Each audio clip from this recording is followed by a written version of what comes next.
Hey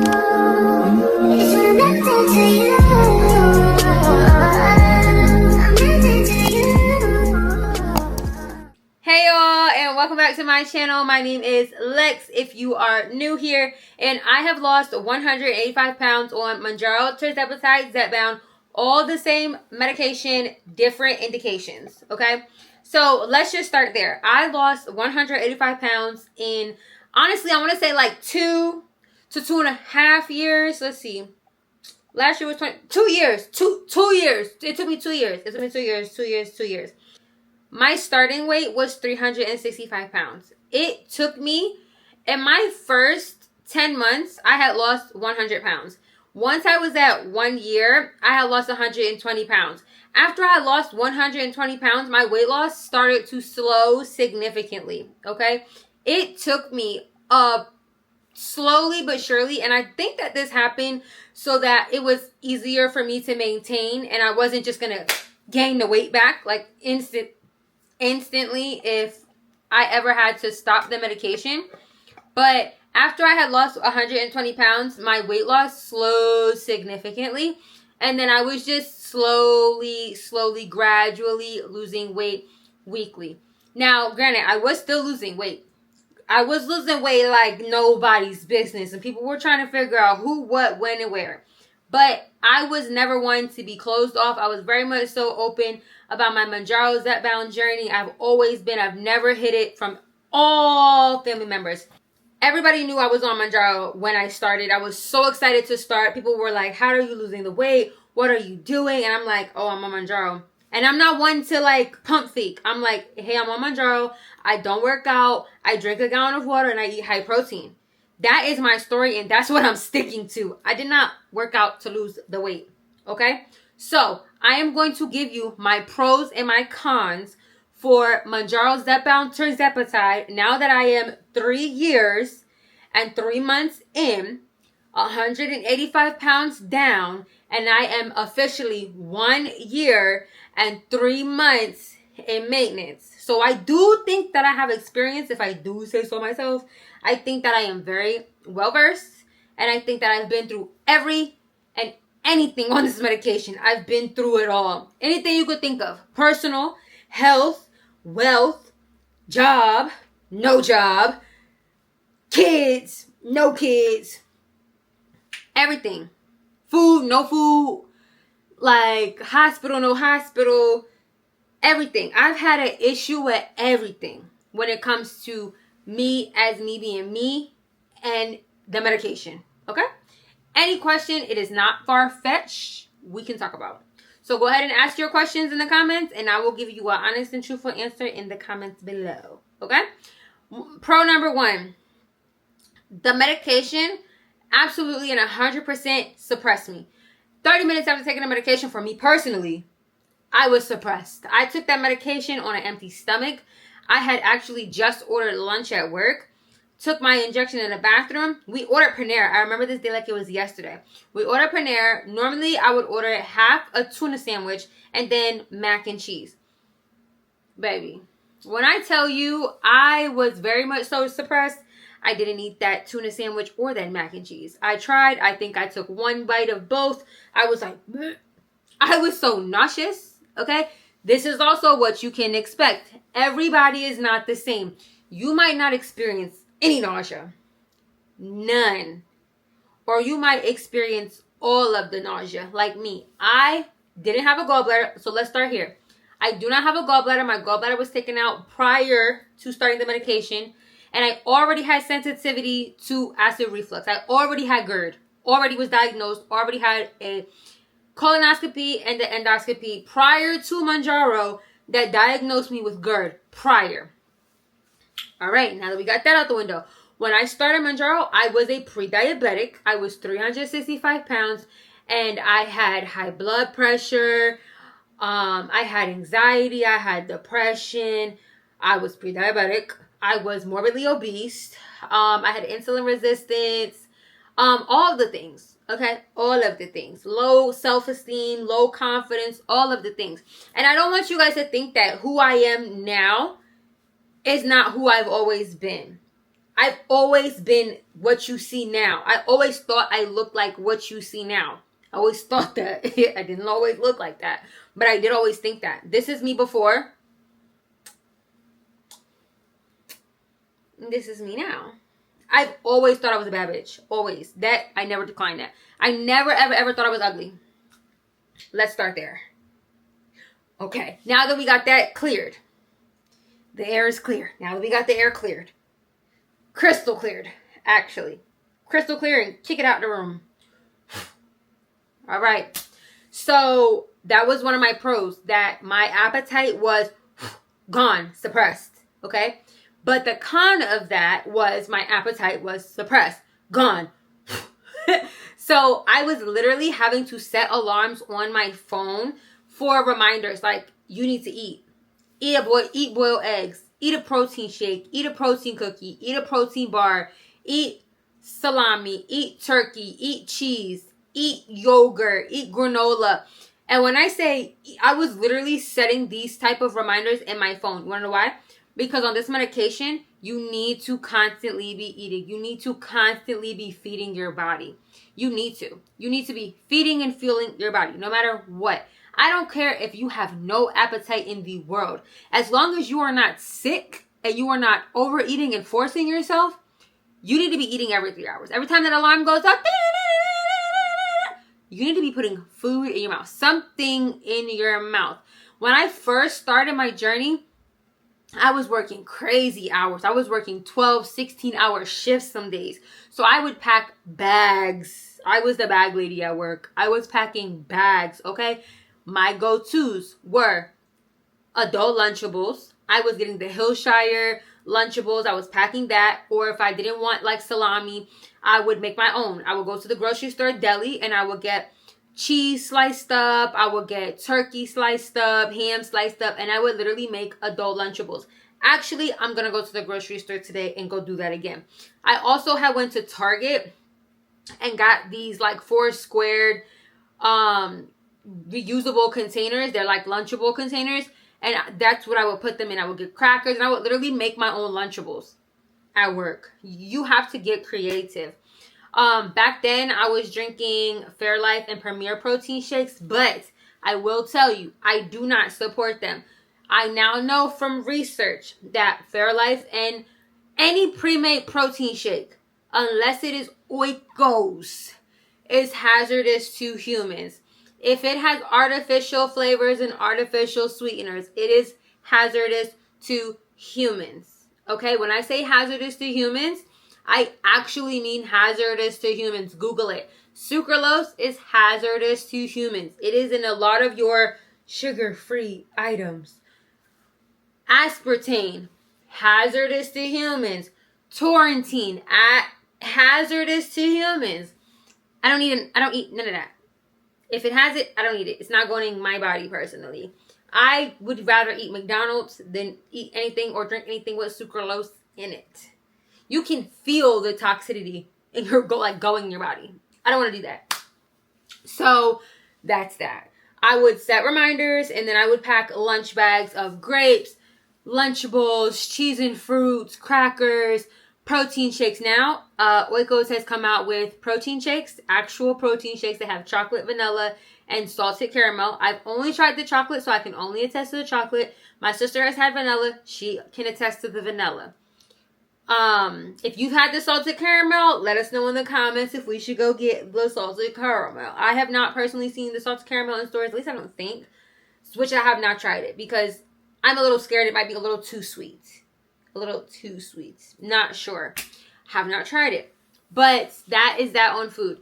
A con for me was that I was always thirsty.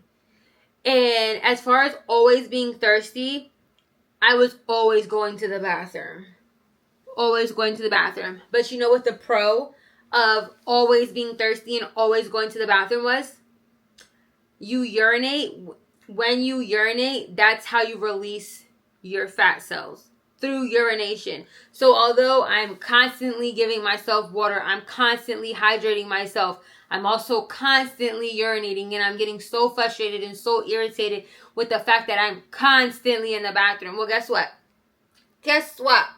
I'm also losing weight as I'm constantly running back and forth to the bathroom. So where you have a con, you also have a pro. That is something to keep in your mind. So another pro for me is that I've lost 185 pounds. A con for me is that I now have loose skin. Contrary to popular belief, some of you guys may seem to think I don't have any loose skin because I make it look good. I do. And my chi-chis went from being a 48H to now being a 34 triple D, and my chi-chis touch my knees. That's my con. The loose skin and my chi-chis touch my knees. But also a pro of that is that I'm now healthy and I can get skin removal. I can get a breast reduction, a breast lift, and I can change those things. So they're not necessarily is just because it's a con, does it have to be a negative thing? It's a con for me because, yeah, with no bra, my chi-chis are touching my knees. Babe, I mean, it is what it is. But thank God we have well-versed surgeons that can get the job done, and I can have my chi-chis at my neck. Coming 2026. Coming 2026. Okay.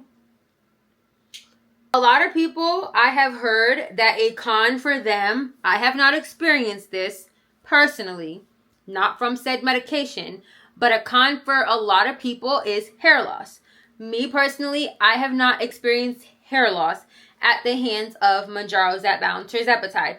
I have experienced slight hair loss, but that is because I am an advocate dyer hairer, okay? I am an at-home dyer hairer. I will dye my hair at home, and I wouldn't care what falls out.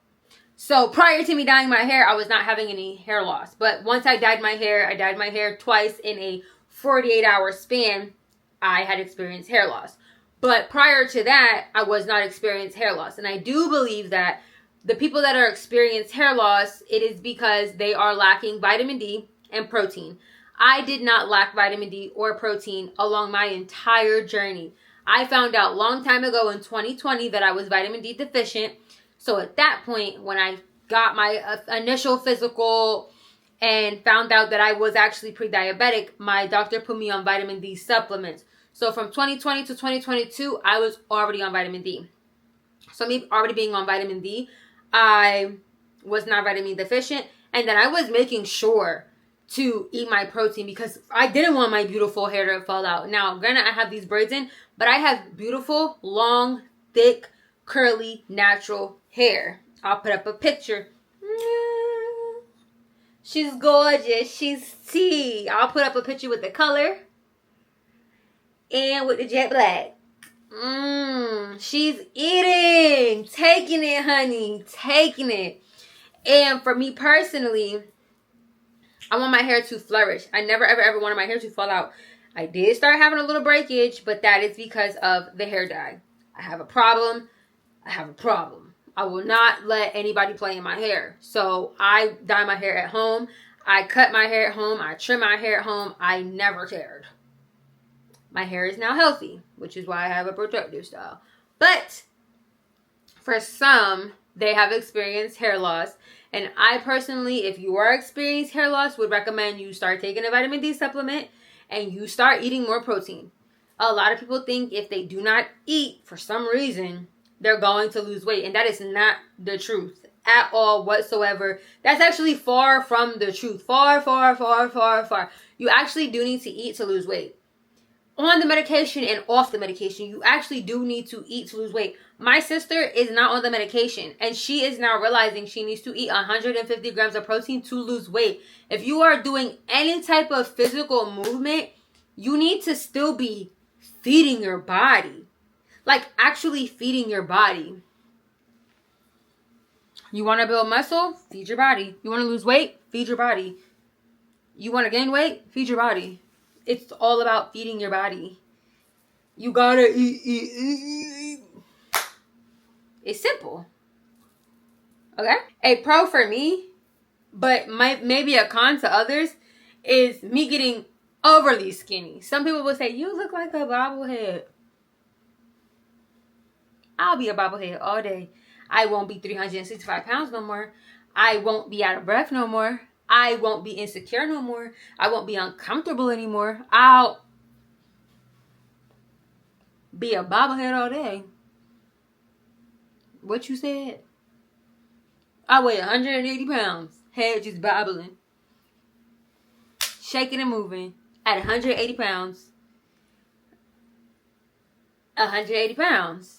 From 365 to 180 pounds. I'll be a bobblehead.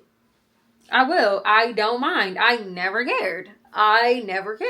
People call me skinny mini. People always say like, oh my God, you don't think you're getting too small? No. Oh, you think I'm skinny? You think I'm skinny? Yes. You think I'm skinny? Period. That's what I like to hear. Another thing.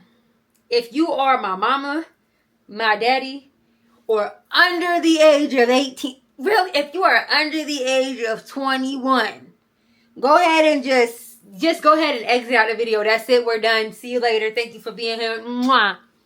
If you are my mama, my daddy, or under the age of 21, the video is done. Thanks for being here. Until next time. Bye. Okay. Now that it's just us grown folks. Not my mama or my daddy here, and nobody under the age of 21, right? You not under 21 still listening, right? Right? Okay. So, another thing, a pro for me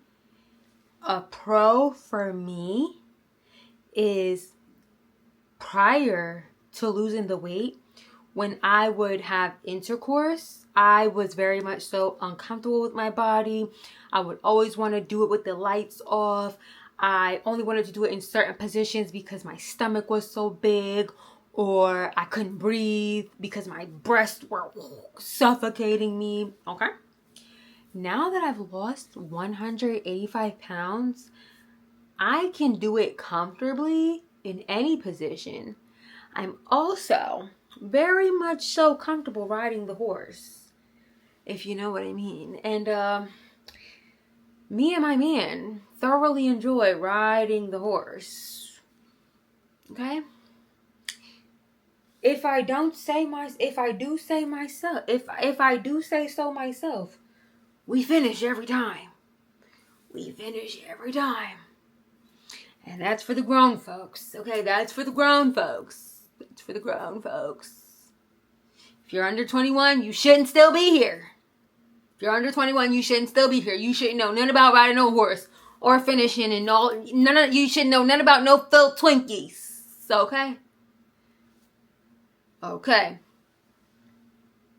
Also practice safe sex. Make sure even if you're in a relationship or if you're married, you're still getting tested. But that's a topic for another time.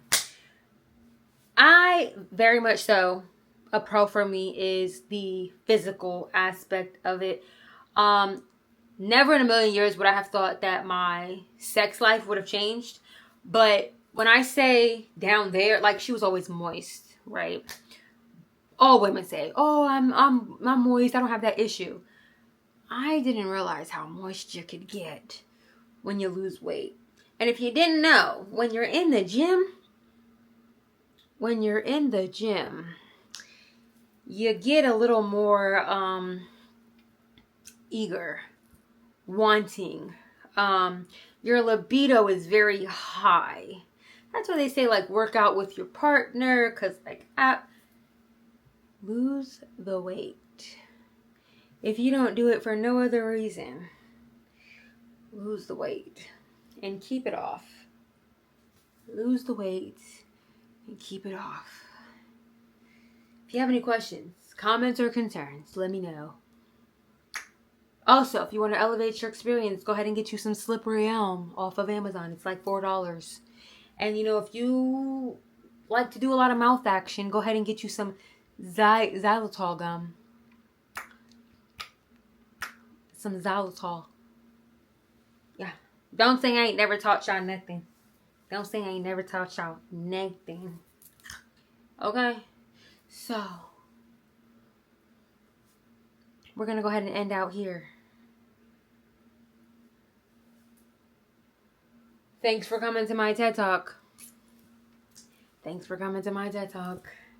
Until next time, don't miss me too much. But you're gonna see me tomorrow. So, bye. Mwah.